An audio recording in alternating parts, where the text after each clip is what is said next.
after Driftwood ended and my university course ended at the end of 1994, it was the beginning of 95, once all of that had finished, I went to Spain, and I was in Spain travelling, and then I came up through France and then into Holland.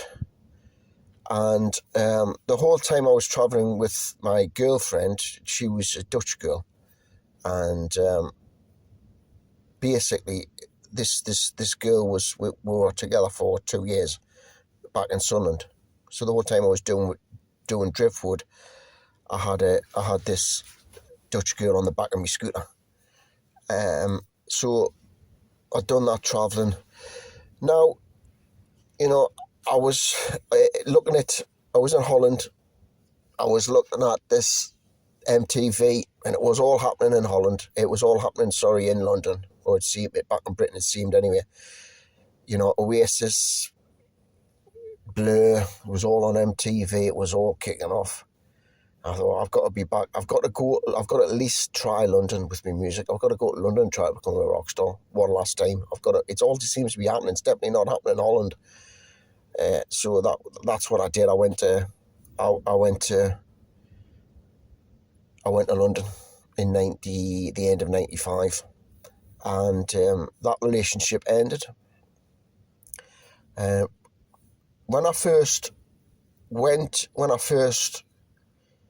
I literally went, I can't remember if it must have been on the ferry, but I arrived in London, and I didn't have much money. I don't think I hardly had anything. I hardly had any money, and I had a tan. At least I had a tan from Spain. I had some hippie beads and that, and like a hippie top, and and I had an acoustic guitar, and I thought, I'll go to London and become, seek me fame and fortune, Britpop and all that. And I went with this acoustic guitar. The first day, when you're young, you don't know how all this happens, like how you do it. But literally the day, I must have got to London on the morning, I went straight to Tin Pan Alley, Denmark Street, because I knew that was where the guitar shops were, through having great knowledge of the 1960s, the music, you get nabbed with Tin Pan Alley. So, and when I went there, so that's like 1990, the end of 95, there was still a lot of guitar shops there, and I still don't know what it's like now. So I went in one of these guitar shops, and I said to the fella, I want to do you want to buy me acoustic guitar? And he said, he's on the phone, he said, well, just sit down, I'll be with you in a minute. So I sat down, and I just picked up a electric guitar, and so it was quiet. I was just jamming away, and then in comes 3 musicians, right? And like this fella as well. I think he may have been the manager, but it was Cast, right? And the singer from Cast, John Powers. I recognised them straight away, and I thought, fucking hell. So here's me come to seek me fame and fortune, and then these walk in, and the two of the lads, I sort of sat down next to us, and I was just chattering away, and I was asking what they're doing, and they said, oh, well, we're just we're just off on a tour around Europe, and we're getting some guitars and that bought, and I was just telling them about how I'd been to Spain and all that, and I didn't even mention me past, like, I says, I'm here to try and get in a band, and, so it was just not, and I remember looking at John Powers, and he was like, looking at us like with a sort of like, who is this guy? Who is he? We're here to get guitars. What's he sort of talking away with me band members for, And so, they bought they were off doing that and milling around the shop, and I went and fell out. He bought the acoustic guitar. I got now what I probably got about 40 quid for it. And good luck to you and all the rest of it. The lads were saying, and we walked out the shop, And I don't know if it was like a week later or whatever it was. It might have been straight away later as soon as I walked out the shop. But I remember thinking, God, this is quite a steep mountain to climb. This, like, because I've just arrived in London. I've got to get somewhere to live, get a flat, get in a band, get some songs written, get some gigs done, get all of this, and then maybe's, might be where Castor, it's a tall ask, like, But Britpop was all over the place. It was like this is where it was happening.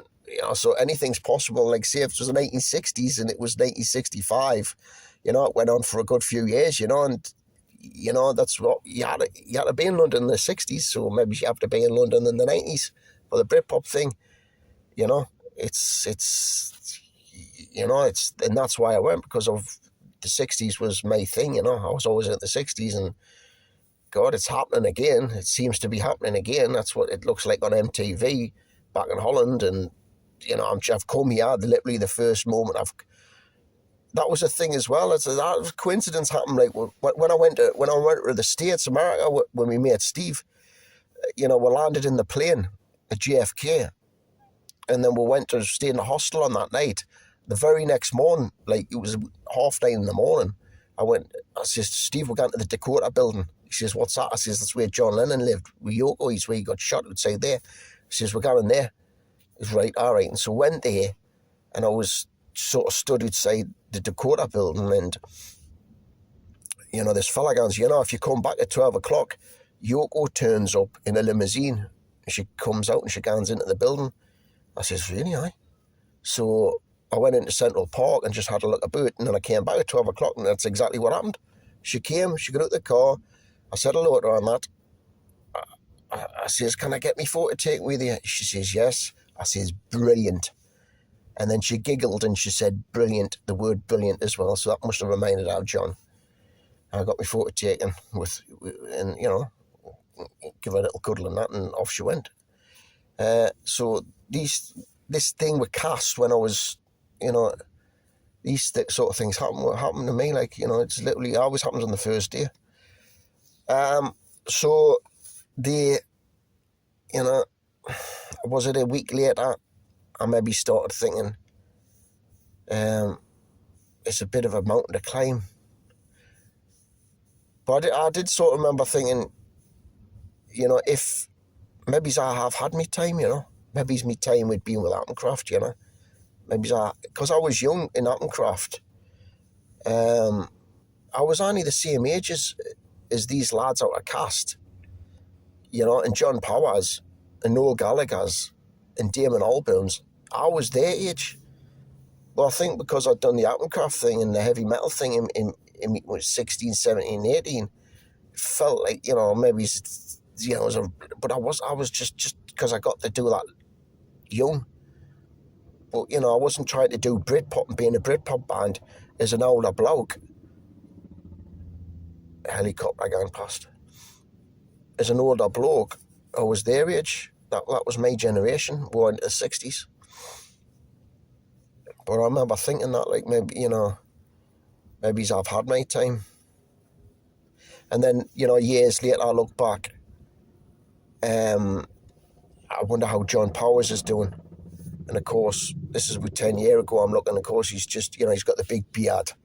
He's sitting banging away on acoustic in pubs with about 10 people watching, well, it comes around for all of it, But as I'm recording this, like, Oasis have just started doing tours. They just started doing a sort of kind of a European tour of 20 shows or something.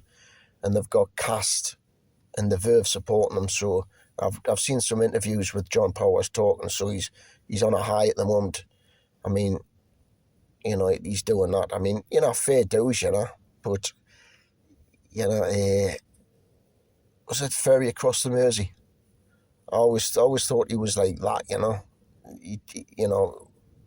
he wasn't like, that's what he was, like that sort of standard of songwriting and God, what they called again? Can't remember the name of them. Anyway, but yeah, like I've said before in other videos, that Britpop needed the shapes, like, it needed what I'd done involved in it, like it would have made the whole thing. It would have added a lot to that whole Britpop movement to have had that band involved and gotten some fame, recognition, like. But that's the world's loss, like. We're certainly fucking light years ahead of the cast. That's for certain, like. You do a nice little pop songs, but that's about it. But the lads who are talking to, just still good lads, like, good lads to talk to. And, I wouldn't take anything away from any of them, you get lucky and you ride the wave, you go for it, and then you end up with a big beard sat in a bar playing in front of 10 people. Although he's playing, like I say, he's playing in front of a lot more now, but it will fade down to him, So I knew it was going to be a bit of a, back in London there, I knew it was going to be a bit of a climb, but I went for it anyway.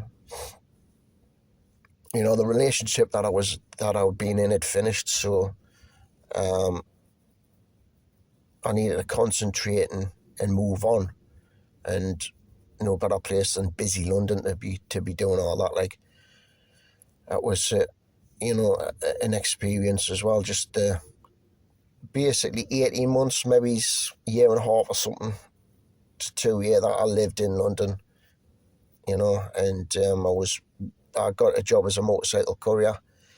It was kind of my first proper job, really, and very dangerous. But I loved it, like, flying about on a motorbike all day. I thought, I'm getting paid for this. I wasn't getting paid much, like, but I was getting paid. But it was dangerous, like. But as I was doing that, there was an advert in the sort of local paper. This is still before the internet, like, this 95, 96. Wanting a guitar player, so it turned out to be like an Australian couple, a lad and lass. He was like the manager and she was a singer, and they were wanting to put like an indie band together. And so I joined them, and in that band was a Scottish lad, a lad called Steve, who was basically the same age. And me and Steve sort of hit it off, because Steve's background was like, well, in the 80s, Steve had been into all the sort of more the hair metal and that, although we both had the short hair by then, obviously.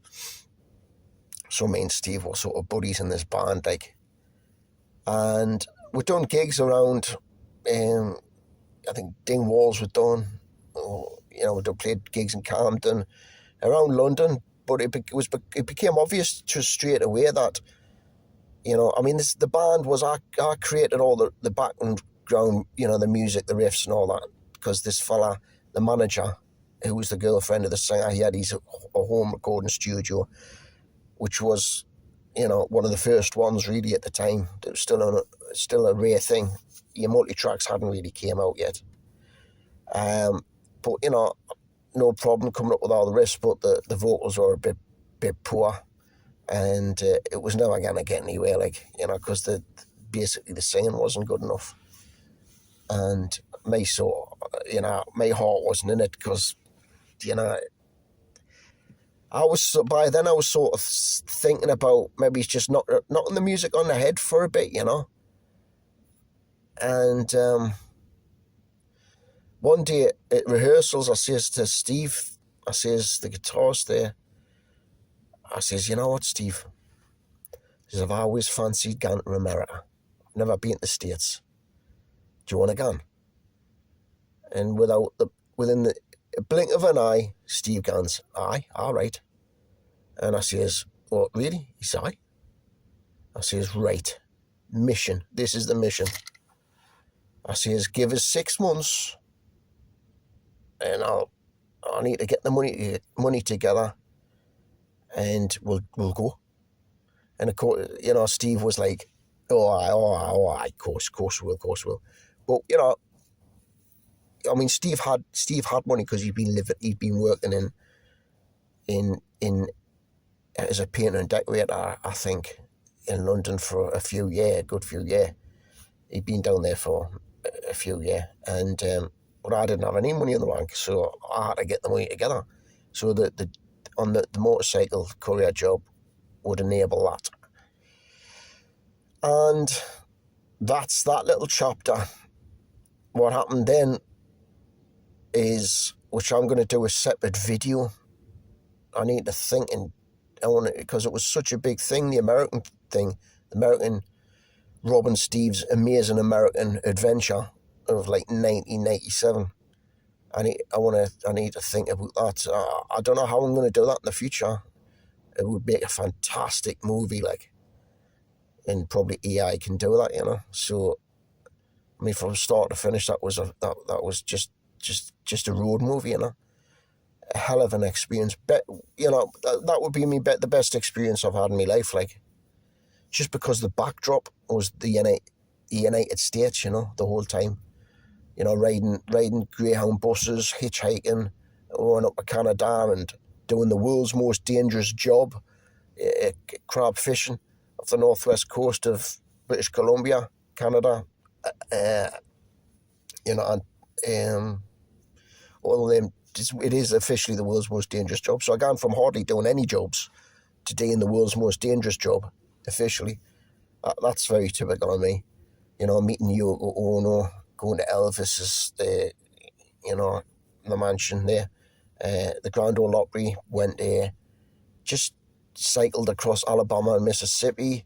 All the people, you know, I mean, literally, with the backdrop, it was a complete road movie film.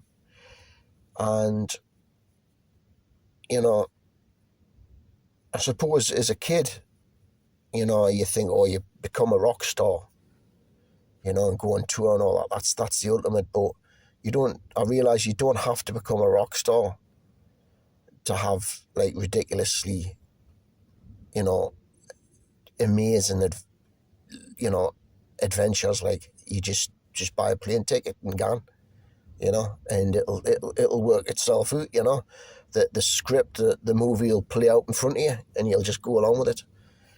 And the timing was perfect to do that, and that was like just completely amazing. That. So went to London,